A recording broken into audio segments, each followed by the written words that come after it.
Imagine walking into a party. The music is a little too loud, the dim lighting obscures familiar faces, and your social battery starts draining the second you cross the doorframe.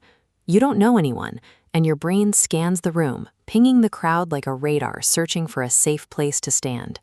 Before you even take off your coat, your brain initiates a hesitation reel.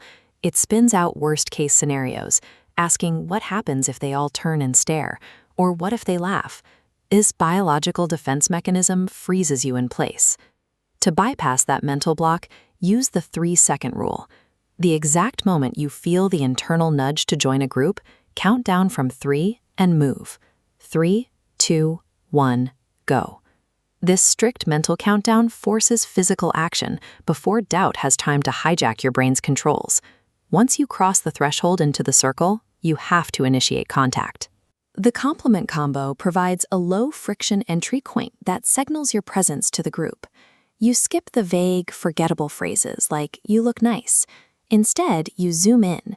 You highlight a pair of mismatched socks or an enamel pin that reveals a hidden fandom. Pointing out a specific, deliberate choice proves that you actually notice them. Pushing past that initial 3-second hesitation and focusing entirely on the hyper-specific details of the people in front of you shifts your role. You become an active participant who makes others feel instantly validated. You've made contact, but the next challenge is anchoring the connection. Someone introduces themselves, you nod, and your brain often deletes their name to make room for small talk. To fix this, you apply the name drop resurrection. You find a natural moment to use their name immediately in context. We are all biologically wired to respond to our own name.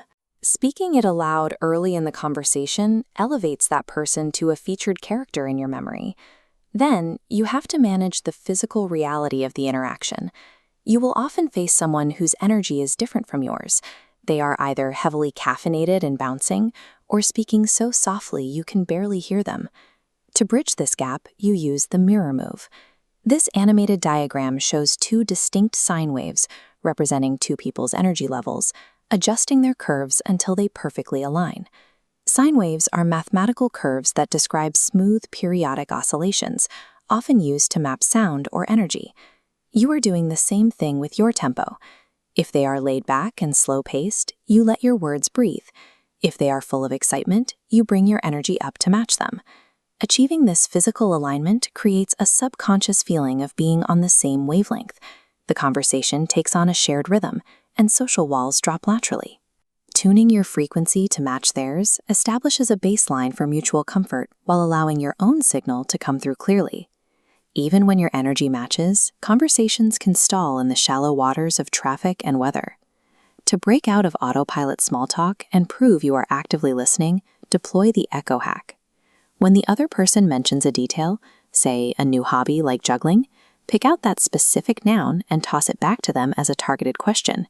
You ask them what they juggle with. This diagram illustrates the curiosity catalyst, showing a central conversation topic with faint branching paths of unspoken details.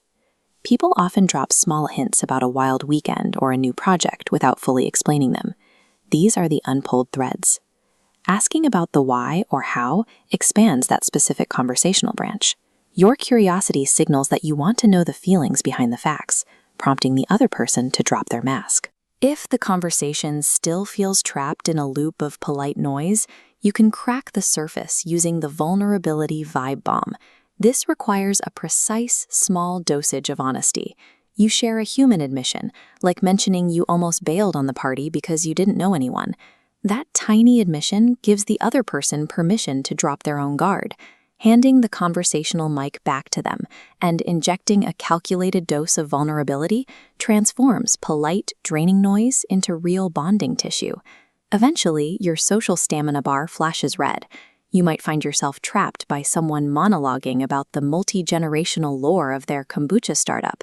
When a conversation has clearly run its course, you need to retreat. You deploy an exit portal script. Deliver a clean, firm line, like, "I'm going to go grab a drink, but it was great talking to you." This enforces your boundaries and offers a graceful fade-out without over-explaining. The interaction doesn't end when you leave the venue. Weeks later, you enter the final phase of the social life cycle by executing the callback connection. Maybe they mentioned a love for frogs or wore a frog enamel pin. When you find a frog meme out of the blue, you send it to them with no fanfare. Remembering and referencing a seemingly insignificant detail has a massive psychological impact. This generated image shows two entirely separate locations connected by a single glowing thread. This delayed act of memory creates an invisible link.